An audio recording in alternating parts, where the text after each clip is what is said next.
बिस्मिल्लाहिर्रहमानिर्रहीम। स्टार्ट करते हैं जल्दी जल्दी कैटसन चैप्टर 47 को।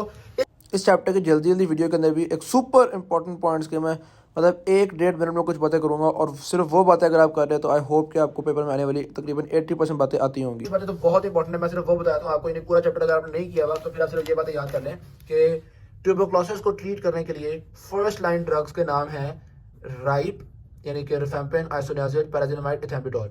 और अल्टरनेटिव ड्रग्स के नाम है, यानी कि अगर ये फर्स्ट लाइन हो गए, इनके अलावा जो अल्टरनेटिव ड्रग्स हैं उनके नाम एप्पल से स्टार्ट होते हैं। तो ये basically aminoglycosides, P aminosalicylic acid, levofloxacin और इथियोनामाइड। सही नाम हो गए। उसके अलावा याद रख लो कि इसका जो रेजिमेंट है वो ये होता है कि पहले 2 महीने हम लोग ये चारों ड्रग्स देते हैं और फिर मजीद 4 महीने हम लोग सिर्फ 2 ड्रग्स देते हैं, पहले 2 रिफेम्पिन और आइसोनियाजिड। ठीक है, तो इसको हम लोग यूं भी याद कर देते हैं 4 फॉर 2 और 2 फॉर 4, यानी 4 ड्रग्स फॉर 2 मंथ्स और बाकी 2 ड्रग्स फॉर 4 मंथ्स। उसके अलावा थोड़ा थोड़ा याद रख लो, आइसोनियाजिड का मैकेनिज्म ऑफ एक्शन क्या होता है, ये माइकोलिक एसिड सिंथेसिस को इनहिबिट करता है और इसकी टॉक्सिसिटी क्या होती है, न्यूरोटॉक्सिसिटी होती है और विटामिन B6 की डेफिशिएंसी कॉज करता है। उसके अलावा हेमोलिसिस भी कॉज करता है। रिफेम्पिन के बारे में इंपॉर्टेंट बात यह है कि यूरिन को रेड ऑरेंज कलर का कर देता है और ये साइटोक्रोम P450 इंड्यूसर है और ये RNA पॉलीमरेज के ऊपर इफेक्ट करता है। पैराजिनामाइड के बारे में इसकी टॉक्सिक इफेक्ट क्या है कि ये यहाँ पे लिखा हुआ है हाइपर यूरिसीमिया कॉज करता है, खासतौर पे गाउट को याद रखना। और इथेम्पिडोल के बारे में साइड इफेक्ट ये है कि ये विजुअल डिस्टर्बेंसेस कॉज करता है।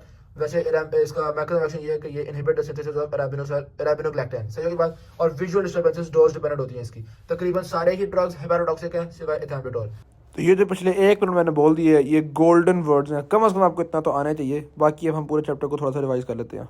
तो स्टार्ट करते हैं। सबसे पहले माइकोबैक्टीरिया। माइकोबैक्टीरिया का मतलब ये होता है कि ये ऐसे बैक्टीरिया जिनके सेल वॉल के अंदर माइकोलिक एसिड होता है, जिसकी वजह से इनकी प्रॉपर्टीज थोड़ी सी फर्क हो जाती हैं।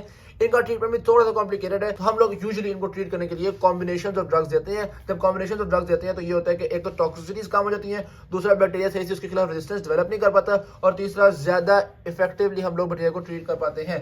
स्टार्ट करते हैं ड्रग्स फॉर ट्यूबरक्लोसिस को। इसके अंदर 4 ड्रग्स ऐसे हैं जिनको हम फर्स्ट लाइन एजेंट्स कहते हैं। ये 4 ड्रग्स याद करने के लिए नमूने के आपके पास राइप, रिफेम्पिन, आइसोनियाजिड, पैराजिनामाइड, इथेम्पिडोल। ठीक होगी बात। इसमें सबसे पहले हम लोग स्टार्ट करते हैं आई को, यानी कि आइसोनियाजिड को। आइसोनियाजिड के बारे में मैकेनिज्म ऑफ एक्शन ये बताया हुआ है कि it is similar to structurally similar to vitamin B6 यानी पैराडॉक्सिन और ये माइकोलिक एसिड सिंथेसिस को इनहिबिट करता है। ये खुद एक्टिवेट होता है कैटालिस्ट पेरोक्सीडेज से और फिर अपने टारगेट एंजाइम पर जाके इंपैक्ट करता है, जिसकी वजह से अल्टीमेटली माइकोलिक एसिड को नहीं बनने देगा। सही की बात। इसके अगेंस्ट रेजिस्टेंस कैसे डेवलप होती है, हाई लेवल रेजिस्टेंस डेवलप होती है CAT-G जीन की म्यूटेशन से। इस म्यूटेशन से बेसिकली वो एक्टिवेट करने वाला एंजाइम जो होता है वो खराब हो जाता है, तो सही बताइए एक्टिवेट ही नहीं होगा। और दूसरी लो लेवल रेजिस्टेंस डेवलप होती है with deletion of inhibin A gene. इसकी वजह से बेसिकली जिस एंजाइम के ऊपर आइसोनियाजिड ने इफेक्ट करना था वो एंजाइम थोड़ा चेंज हो जाएगा और वो एंजाइम इसको रिस्पॉन्ड नहीं करेगा। सही की बात। Isoniazid is more effective against actively growing tuberculosis.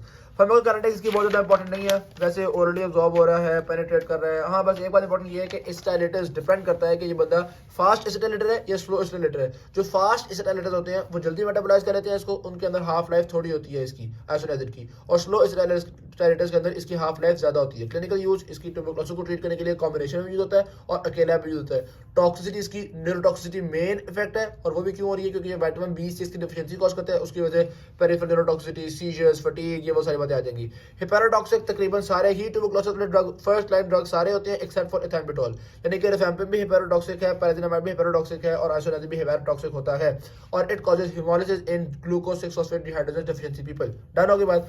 रिफेम्पिन की बात की जाए तो R से रिफेम्पिन, R से इसका मैकेनिज्म क्या है, DNA डिपेंडेंट RNA पॉलीमरेज के ऊपर इसने इफेक्ट करना होता है और इसकी एक और बात ये होती है कि रिफेम्पिन के अगेंस्ट रैपिडली रेजिस्टेंस डेवलप हो जाती है। रेजिस्टेंस कैसे डेवलप होगी, जाहिर सी बात है जो RNA पॉलीमरेज है वो थोड़ा डिफरेंट हो जाएगा। वो कहेगा यार मैं अपने आप को इस तरह मॉडिफाई करता हूं कि मेरे ऊपर रिफेम्पिन असरअंदाज ना हो सके। सही होगी बात। उसके अलावा इसकी साइड इफेक्ट की बात की जाए तो it causes red orange urine, सारे फ्लूइड्स को, यूरिन को, स्वेट को, आंसुओं को ये रेड कलर कर देता है। ये कोई बहुत खतरे की बात नहीं कि उसने रेड कलर कर दी है, वो बेसिकली उसके अपने जो मेटाबोलाइट्स हैं वही रेड कलर के होते हैं या ऑरेंज कलर के होते हैं, तो इसलिए सारे कलर ऑरेंज हो जाते हैं। सही की बात। और एक और R से बात याद रख लो कि it raises the cytochrome P450 activity. तो जितने भी ड्रग्स का मेटाबॉलिज्म साइटोक्रोम P450 पर डिपेंडेंट है उन ड्रग्स की हाफ लाइफ डिक्रीज कर जाएगी इसकी वजह से। तो खासतौर पे अगर कोई बंदा कॉन्ट्रासेप्टिव्स खा रहा है या कोई सारी चीज़ खा रहा है जो कि P450 पे डिपेंडेंट है तो उसको बताना पड़ेगा कि भाई कॉन्ट्रासेप्टिव वगैरह का इफेक्ट बहुत कम हो गया, आप कोई और कॉन्ट्रासेप्शन भी यूज़ कर लो। सही की बात। तो इसकी टॉक्सिटी मैंने आपको साथ ही बता दी। इंपॉर्टेंट टॉक्सिटी एक क्या है कि कलर का ये रेड ऑरेंज कलर कर दिया फ्लूइड्स का, और दूसरी इंपॉर्टेंट बात ये है कि साइटोक्रोम P50 को रेज कर दिया। क्लिनिकल यूज की बात की जाए तो एक तो टीबी के लिए ही कॉम्बिनेशन में यूज हो रहा है, दूसरा लेप्रोसी के अंदर भी रेजिस्टेंस को अवॉइड करने के लिए इसको यूज किया जाता है, तीसरा वैंकोमाइसिन के साथ मिलाकर स्टेफिलोकोकाई के लिए भी दिया जाता है, और चौथा ये rifampin is use for meningococcal patients also. Toxicity की बात हम कर चुके हुए हैं। इसके दूसरे इसी कैटेगरी के दूसरे ड्रग्स भी हैं, जिस तरह के रिफाब्यूटेन, इसकी टॉक्सिसिटी थोड़ी होती है, बाकी सारे इफेक्ट्स वैसे ही है तकरीबन। रिफापेंटाइन ये वंस वीकली डोज भी दी जा सकती है इसकी। फिर इसी तरह रिफैक्सिमिन का जिक्र किया गया जो कि एक डेरिवेटिव है और ये गैस्ट्रोइंटेस्टाइनल ट्रैक्ट में एब्जॉर्ब नहीं हो रहा। तो रिफैक्सिमिन का एक और एडवांटेज ये है कि it can be used for travellers diarrhoea, जो कि सारी बातें जीआई में एब्जॉर्ब तो हो नहीं रहा, तो इसलिए सिस्टमिक साइड इफेक्ट्स कॉज नहीं करेगा।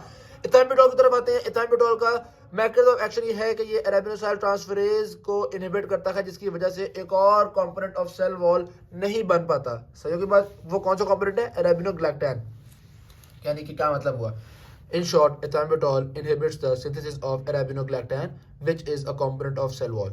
सही की बात। इसके कैंसर रेजिस्टेंस भी ऐसे डेवलप होगी कि ये जो अरेबिनोसाइल ट्रांसफरेज है इसकी जीन में म्यूटेशन आ जाएगी और ये एंजाइम थोड़ा डिफरेंट हो जाएगा। फार्माकोकाइनेटिक्स अगेन इतनी इंपॉर्टेंट नहीं है। क्लिनिकल यूज वही है कि कॉम्बिनेशन में यूज होता है टीबी को ट्रीट करने के लिए। टॉक्सिसिटी में डोज डिपेंडेंट विजुअल डिस्टर्बेंसेज हैं, बस ये बात याद रख लो। विजुअल डिस्टर्बेंसेज में आती है visual acuity, red green colour blindness, optic neuritis, कोई भी इस तरह की विजुअल प्रॉब्लम्स, और अगर डोज कम करोगे तो प्रॉब्लम्स ठीक होना शुरू हो जाएंगी। फिर आता है पायराजिनामाइड। पायराजिनामाइड का मैकेनिज्म ऑफ एक्शन हमें सही से पता ही नहीं है, अलबत्ता इसको एक्टिवेट करने के लिए ये एंजाइम चाहिए होते हैं पायराजिनामिडेज। तो रेजिस्टेंस कैसे आएगी? इस एंजाइम को खराब कर दो तो एक्टिवेट नहीं हो पाएगा, रेजिस्टेंस डेवलप हो जाएगी। और दूसरा इफ्लक्स पम्प्स के थ्रू रेजिस्टेंस डेवलप होती है। फार्माकोकाइनेटिक्स अगेन इतनी इंपॉर्टेंट नहीं होती। क्लिनिकल यूज अगेन सिर्फ वही है कि टीबी के लिए कॉम्बिनेशन में यूज होता है। टॉक्सिसिटी, हेपेटोटॉक्सिक तो अक्सर है ही है, लेकिन ये हाइपर यूरिसीमिया भी कॉज करता है, जो कि अक्सर एसिम्प्टोमेटिक नहीं होता, तो हमें फिक्र करने की जरूरत नहीं होती, डोज कम करने की जरूरत नहीं होती। अलबत्ता अगर इसकी वजह से गाउट हो जाए तो फिर मसले की बात है, तो ये गाउट भी कॉज करता है। तो पायराजिनामाइड कॉजेज गाउट। सही हो के बाद इसको प्रेगनेंसी में नहीं लेना चाहिए। तो ये होगा फर्स्ट लाइन ड्रग्स हमारे पास चारों।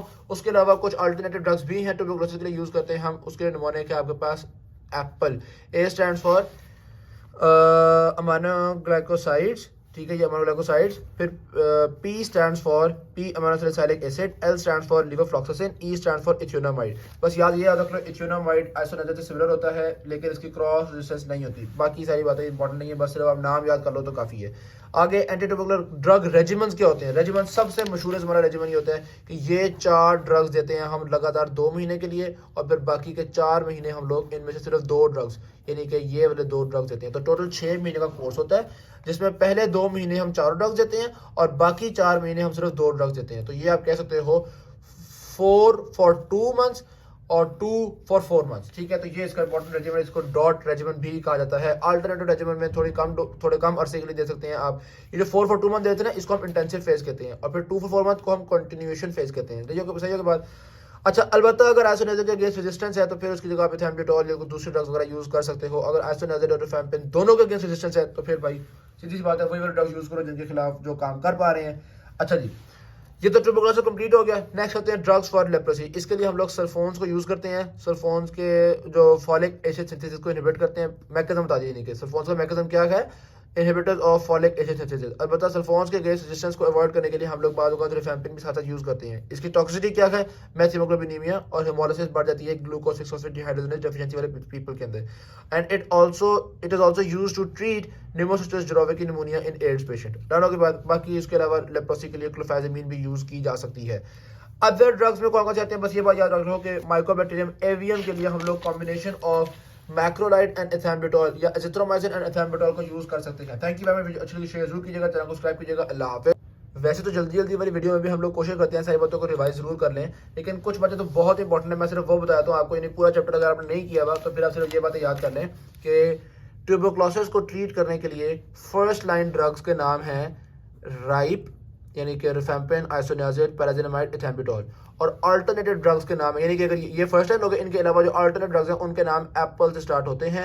तो ये basically aminoglycosides, P aminosalicylic acid, levofloxacin और इथियोनामाइड। सही नाम हो गए। उसके अलावा याद रख लो कि इसका जो रेजिमेंट है वो ये होता है कि पहले 2 महीने हम लोग ये चारों ड्रग्स देते हैं और फिर मजीद 4 महीने हम लोग सिर्फ 2 ड्रग्स देते हैं, पहले 2 रिफैम्पिन और आइसोनियाजिड, ठीक है। तो इसको हम लोग यूं भी याद कर सकते हैं 4 for 2 और 2 for 4, यानी 4 ड्रग्स फॉर 2 months और बाकी 2 ड्रग्स फॉर 4 months। उसके अलावा थोड़ा थोड़ा याद रख लो, आइसोनियाजिन का मैकेनिज्म ऑफ एक्शन क्या होता है, ये माइकोलिक एसिड सिंथेसिस को इनहिबिट करता है, और इसकी टॉक्सिसिटी क्या होती है, न्यूरोटॉक्सिसिटी होती है, और विटामिन B6 की डेफिशिएंसी कॉज करता है, उसके अलावा हेमोलिसिस भी कॉज करता है। रिफैम्पिन के बारे में इंपॉर्टेंट बात यह है कि यूरिन को रेड ऑरेंज कलर का कर देता है, और ये साइटोक्रोम P450 इंड्यूसर है, और ये RNA पॉलीमरेज के ऊपर इफेक्ट करता है। पैराजिनामाइड के बारे में इसकी टॉक्सिक इफेक्ट क्या है कि ये यहाँ पे लिखा हुआ है हाइपर यूरिसीमिया कॉज करता है, खास तौर पे गाउट को याद रखना। और इथैम्बुटोल के बारे में साइड इफेक्ट ये है कि ये विजुअल डिस्टर्बेंसेस कॉज करता है। वैसे इसका मैकेनिज्म ऑफ एक्शन ये है कि ये इनहिबिट द सिंथेसिस ऑफ अराबिनोग्लैक्टन, सही होगी बात। और विजुअल डिस्टर्बेंसेस डोज डिपेंडेंट होती हैं इसकी। तकरीबन सारे ही ड्रग्स हेपेरोटॉक्सिक हैं सिवाय इथैम्बुटोल। तो बाकी बातें हम डिटेल से पढ़ लेते हैं।